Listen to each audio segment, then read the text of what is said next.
Rumah Syida ni ada 5 bilik. Syida tak boleh nak berenggang dengan bantal yang digunakan lepas ibu dikafankan.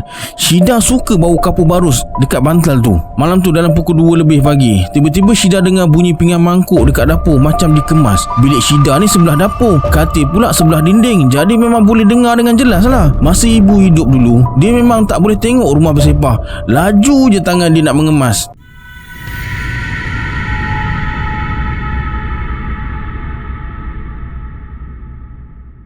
A'udzubillahi minasyaitonirrajim. Bismillahirrahmanirrahim. Assalamualaikum warahmatullahi wabarakatuh. Apa khabar sahabat semua? Kembali lagi bersama saya Syarul. Terima kasih sebab dah klik video ni. Semoga yang menonton video ni dia tambahkan rezeki dan dipermudahkan urusan dunia dan akhirat. Hari ni saya akan kongsi 5 kisah seram dari kisah Bella yang jumpa makhluk yang pada mulanya Bella ingatkan telekung yang digantung, hingga kisah Umi dan Mia yang disesatkan di lebuh raya masa mereka berdua dalam perjalanan pulang ke rumah dari Ipoh ke Tanjung Malim. Nak tahu ceritanya macam mana? Tonton video ni sampai habis. Jangan lupa subscribe, like dan komen dalam video ni. Pada yang nak join grup Telegram saya, saya letakkan link dekat bawah. Macam biasa sebelum saya mulakan, jom kita baca selawat dulu. Sallallahu Rabbuna ala nuril mubin Ahmad al-Mustafa Sayyidil Mursalin. Sallallahu Rabbuna ala nuril mubin Ahmad al-Mustafa Sayyidil Mursalin. Sallallahu Rabbuna ala nuril mubin Ahmad al-Mustafa Sayyidil Mursalin. Tanpa buang masa lagi, jom let's jump to Rabak Seram.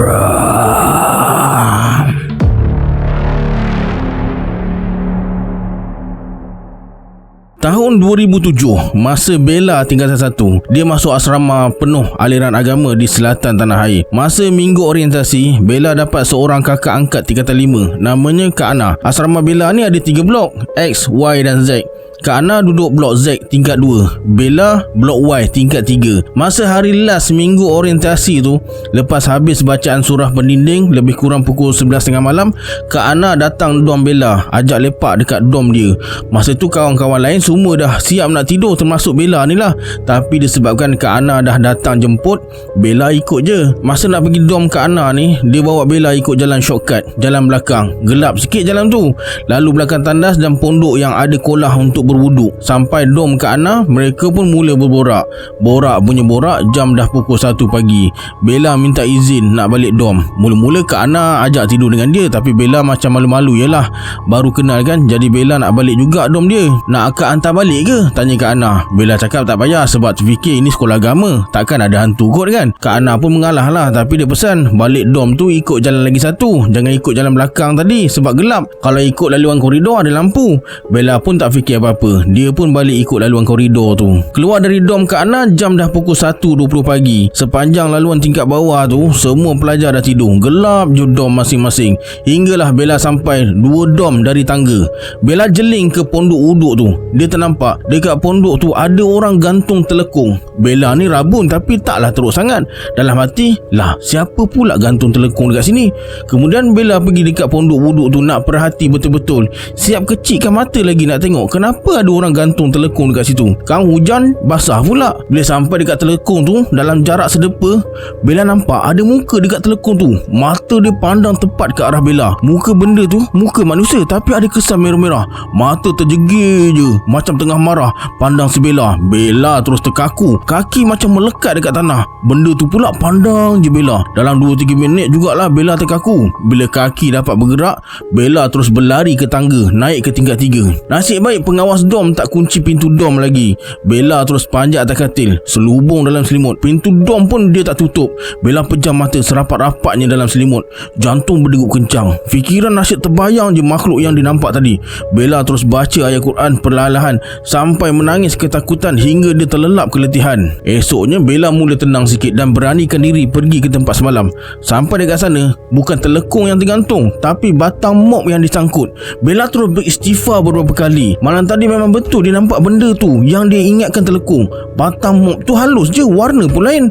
Telekung tu warna putih. Bukan tengok dari jauh pun sedepa je. Mana mungkin Bella boleh tersilap. Lepas prep petang tu, Bella telefon mak dan ceritakan semuanya. Mak membebel lah, apa lagi siap pesan jangan jalan malam-malam dah. Lepas baca surah pendinding, tidur terus. Sejak kejadian tu, Bella tak keluar dah. Lepas tamat bacaan surah Al-Mulk, baru Bella tahu kenapa Kak Ana tak bagi balik ikut jalan belakang tu sorang-sorang.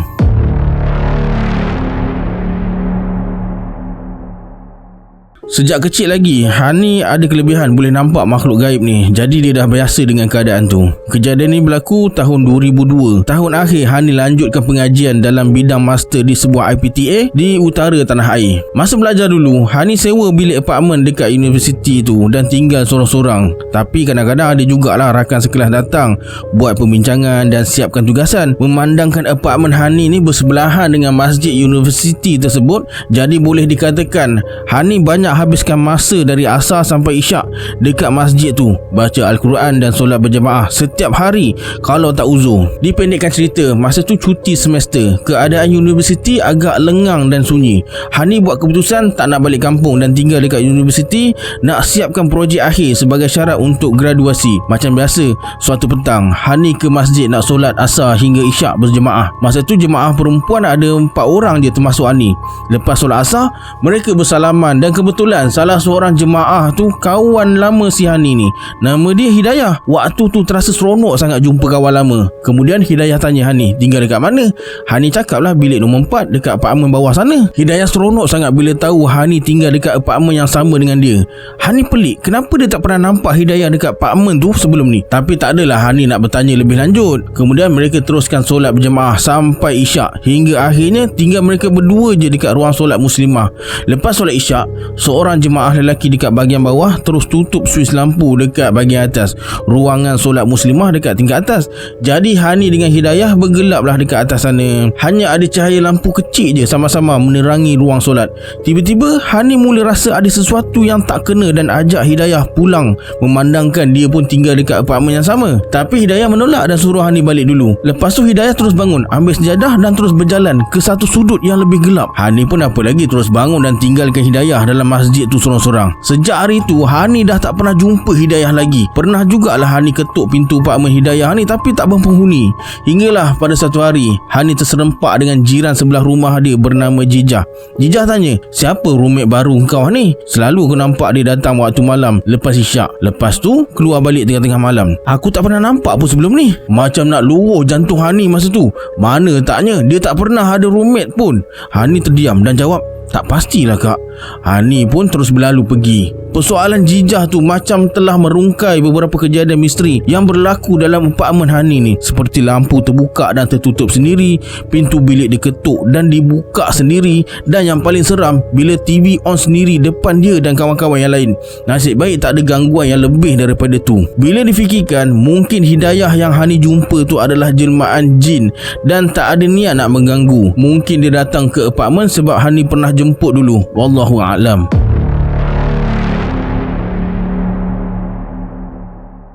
Tahun 2010, masa Rahim tingkatan 4, ada seorang kawan bernama Alan ajak Rahim tidur rumah dia sebab mak ayah Alan ni pergi outstation. Jarak antara taman perumahan Rahim ni lebih kurang 2 km dari rumah Alan. Rumah Alan ni jenis rumah kampung sebiji-sebiji dan terletak betul-betul dekat tengah kampung. Yang dekat dengan rumah Alan ialah rumah pakcik dia, iaitu Pak Andak. Pukul 9 malam, Rahim sampai dekat rumah Alan. Besar rumah Alan ni. Masuk je dalam rumah, jumpa ruang tamu depan, bilik dan jalan menuju ke dapur dekat belakang rumah. Malam tu, lepas main game dan tengok TV, Alan cakap dia mengantuk. Jam dah pukul 12 lebih setengah malam. Alan terus baring sebelah comot kucing dia depan TV dekat ruang tamu. Disebabkan Rahim belum mengantuk lagi, dia berbalas mesej lah dengan awek dia. Lepas tu Rahim minta izin dengan Alan nak guna telefon rumah kejap, nak borak dengan awek dia. Telefon rumah Alan ni dekat sebelah tingkap depan bilik kakak dia.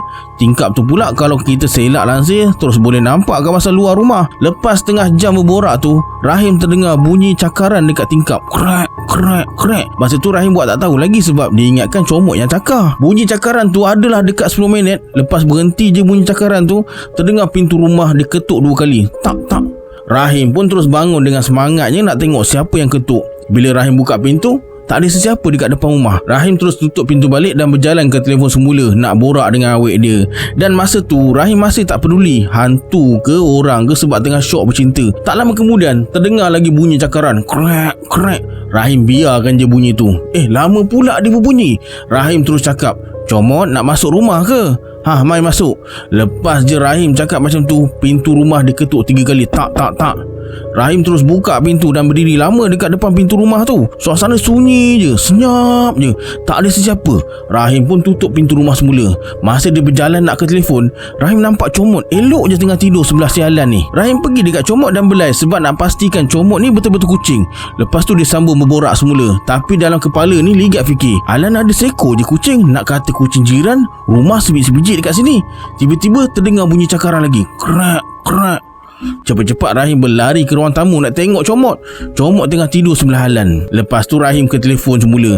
Dia selak langsing nak tengok keadaan dekat luar pula. Berderau darah Rahim masa tu bila nampak ada lembaga hitam tengah berdiri dekat depan pintu rumah dengan kukunya yang panjang terjulur masuk dalam rumah. Rahim buat tak nampak je dan cakap dekat awek dia dah mengantuk. Cepat-cepat Rahim tidur sebelah Alan dan Comot. Tak lama lepas tu terdengar bunyi tapak kaki berjalan diikuti dengan bunyi kain diseret. Seret seret.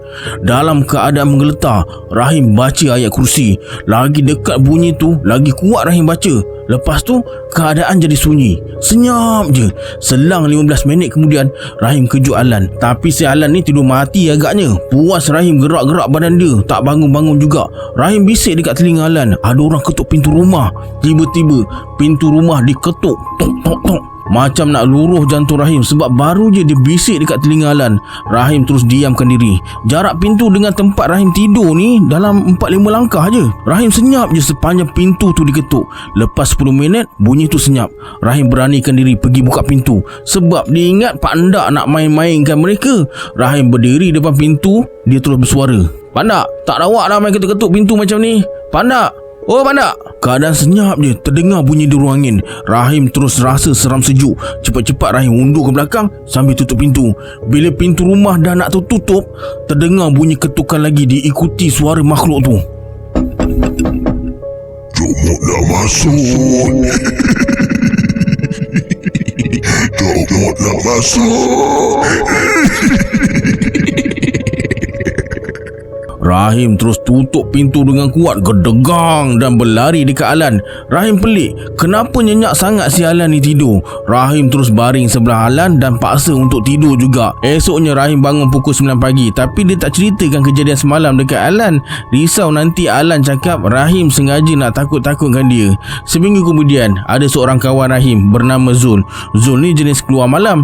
Dia lalu depan rumah Alan. Zul cakap dia pernah nampak lembaga hitam merangkak macam kucing dengan mata merah. Lembaga tu tenung je si Zul ni. Tak lama lepas tu lembaga tu hilang. Malam tu juga Zul demam.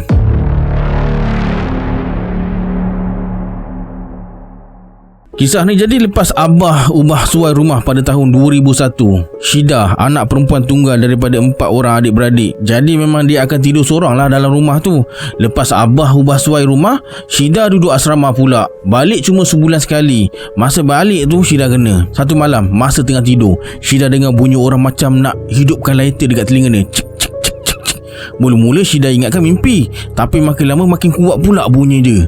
Syida buka mata. Tak nampak apa-apa pun tapi bunyi tu masih ada lagi. Takut punya pasal, Syida buka pintu bilik terus berlari pergi bilik Abah. Abah pula tak banyak tanya. Dia terus suruh Syida tidur atas katil dengan ibu. Abah tidur dekat bawah atas kapet. Sebenarnya sebelum Abah ubah suai rumah ni, ibu selalu kena ganggu. Kalau ibu tidur dekat luar bilik je, mesti dia mimpi Pontianak kejar dia. Tak kira tidur siang atau malam, sekejap atau lama, tetap mimpi yang sama. Pintu utama rumah ni pula sebelum ubah suai, setiap hari tepat pukul 9 pagi akan ada bunyi macam orang patah-patahkan jari. Sesiapa yang datang rumah waktu macam tu memang akan dengar bunyi tu. Benda tu baru bangun tidur kot tengah exercise, kata mereka. Kalau Abah outstation, Syida lah yang akan tidur dengan ibu. Setiap kali tidur tu mesti dengar bunyi tapak kaki orang berjalan tepi tingkap bilik. Sekali dengan bunyi macam tapak kaki anjing berjalan. Tapi Syida anggap memang orang lalu je lah, tak nak fikir yang bukan-bukan. Walaupun masa tu dah pukul 2 pagi. Kejadian ni sebelum Abah ubah suai rumah. Lepas dah kena ganggu dengan bunyi lighter tu, Syida tukar bilik. Tidur bilik sebelah yang mulanya rupanya nak buat bilik bacaan. Dalam bilik ni pula, masa nak tidur, Syida dengar suara orang berbual dekat tepi tingkap bilik. Syida beranikan diri nak intai sebab sebelah rumah Syida ni kedai makan. Tapi masa tu kedai tu dah tutup. Memang gelap lah dekat luar tu. Bila Syida intai, tak ada sesiapa pun. Tapi bila dia baring semula, Syida dengar nama dia kena panggil. Mendayu-dayu bunyinya datang dari tingkap tempat Syida mengintai tadi.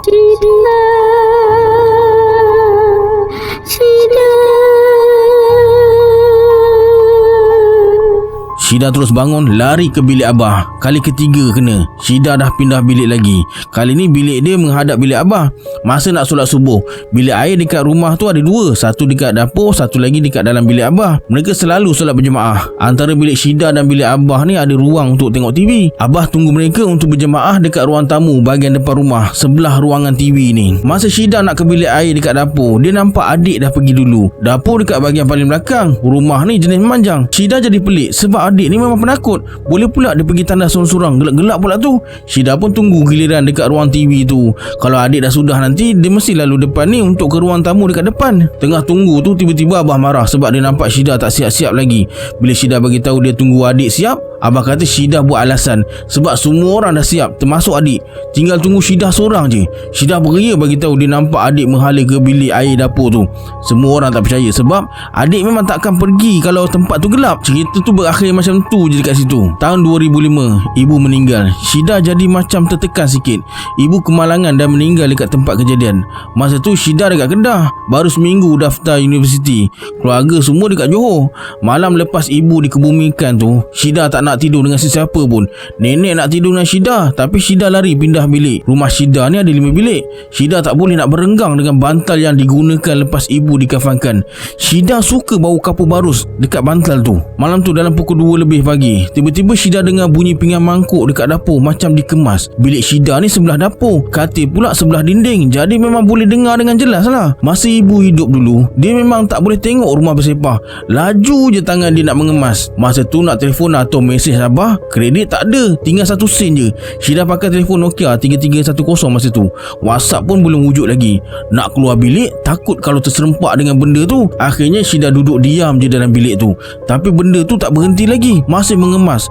Masa tengah takut tu, Syida cakap, "Kalau itu ibu, berhentilah. Aku takut ni." Terus senyap sunyi bunyi tu. Tapi Syida tak rasa itu roh ibu. Ini semua kerja syaitan nak menakutkan manusia. Esoknya Syida cerita dekat Abah. Rupanya malam tu lepas kenduri, makcik, adik kepada Abah nampak jelmaan ibu berdiri dekat tiang dapur luar rumah sambil tengok dia basuh pinggan dekat sinki dapur.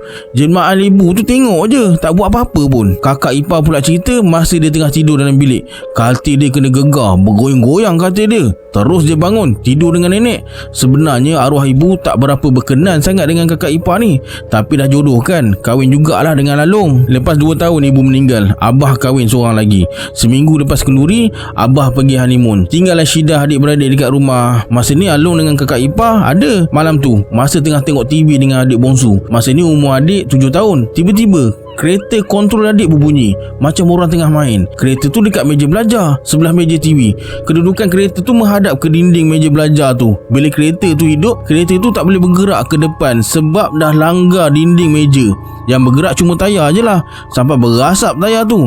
Syida tak boleh tengok adik. Ingatkan dia main, tapi dekat tangan dia tak ada pegang pun remote control. Syida perasan muka adik dah pucat dan mula himpit ke Syida. Bila Syida tanya pasal remote kereta tu, mata adik dah berair sambil tunjuk remote dekat tepi dinding. Syida pun bangun, ambil remote kereta tu nak off lah kan. Adik pun ikut bangun sekali sambil peluk pinggang Syida. Syida marah lah suruh adik duduk diam je, tapi dia tetap nak peluk.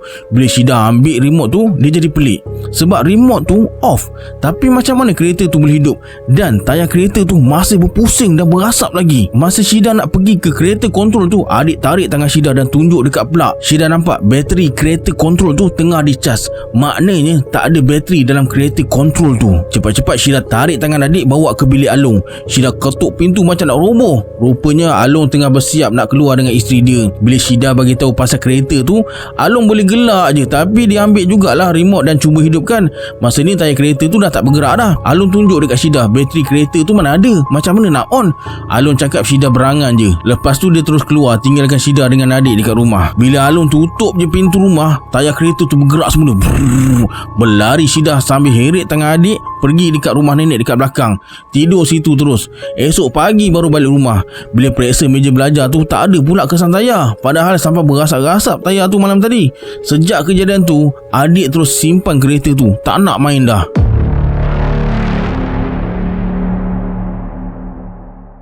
Kisah ni jadi masa Umi belajar di Tanjung Malim, Perak. Satu malam, Umi dengan kawan dia bernama Mia buat keputusan nak ke Ipoh jumpa kawan-kawan dia dekat sana. Mereka bergerak ke Ipoh dalam pukul 11 malam. Perjalanan ke Ipoh tak ada masalah. Bersembang, bergelak ketawa dalam kereta dengan tingkap terbukanya. Sampai Ipoh, masa tengah borak-borak dengan kawan-kawan semua, adalah seorang kawan ni yang Umi panggil Intan.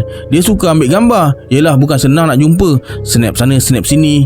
Sekali bila tengok balik gambar-gambar tu, kawan-kawan lelaki semua dah berkumpul dekat kerusi Intan nak tengok apa yang tak kena. Tapi bila Umi dengan Mia nak tengok, mereka tak bagi. Tak apalah, Umi anggap mereka tak nak takutkan dia dan Mia yang nak balik kejap lagi. Lepas berborak semua, tiba masa nak balik ke Tanjung Malim semula. Umi dengan Mia bergerak dari Ipoh pukul 2 pagi. Dalam kereta, Umi cuba teman Mia, ajak Mia berborak walaupun mata dah layu. Kesian pula Mia memandu sorang-sorang. Sampai dekat tapah, tiba-tiba Mia suruh tutup tingkap.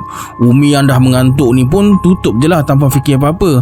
Malam tu tak banyak sangat kereta dan rasa sunyi sangat perjalanan mereka lancar hinggalah Umi terperasan sesuatu. Umi tanya Mia, mereka dekat mana sekarang? Mia cakap dekat Terolak. Umi tengok jam. Dah pukul 3 lebih pagi. Dah lebih sejam ni. Mungkin Mia bawa kereta perlahan kot. Tapi Umi diamkan je. Walaupun dia pelik kenapa tak ada kereta atau lori langsung masa tu.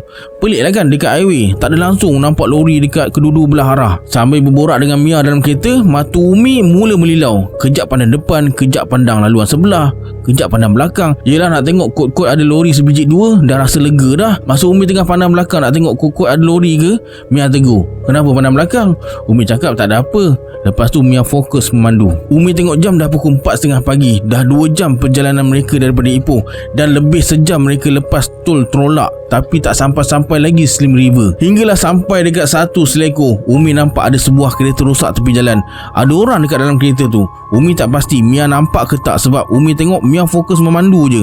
Elok je lepas seleko tu, Umi terus nampak signboard susul keluar ke Slim River. Mia terus keluar ikut Slim River tu. Mereka sampai rumah dalam pukul 5 suku pagi. 3 jam perjalanan dari Ipoh ke Tanjung Malim. Dah sampai rumah barulah mereka berdua cerita apa yang pelik. Kau perasan tak dekat highway tadi langsung tak ada kereta dengan lori? Kau perasan tak kita lama sangat atas highway? Dan pelbagai soalan yang jadi tanda tanya Umi dan Mia. Dan paling Umi terkejut bila Mia cakap dekat belakang Umi ada penumpang lain. Mia malas nak bagi tahu masa tu, takut Umi jadi panik nanti. Esok tu Mia bersembang dengan Intan. Intan tunjuk Mia gambar yang ditangkap malam tu. Mia kata benda yang sama yang menumpang dekat dalam kereta mereka malam. Mungkin benda tu tumpang mereka pergi ke Ipoh malam tu, jadi dia pun nak tumpang balik juga. Okey, sampai sini dulu kisah untuk hari ini. Sebelum kita berpisah, anggaplah kisah ni sebagai hiburan semata-mata. Janganlah terlalu mudah percaya. Hanya yang mengalaminya tahu akan kebenaran sesuatu kisah tu. Kita berjumpa di video akan datang. Saya Syarul. Assalamualaikum. Adios.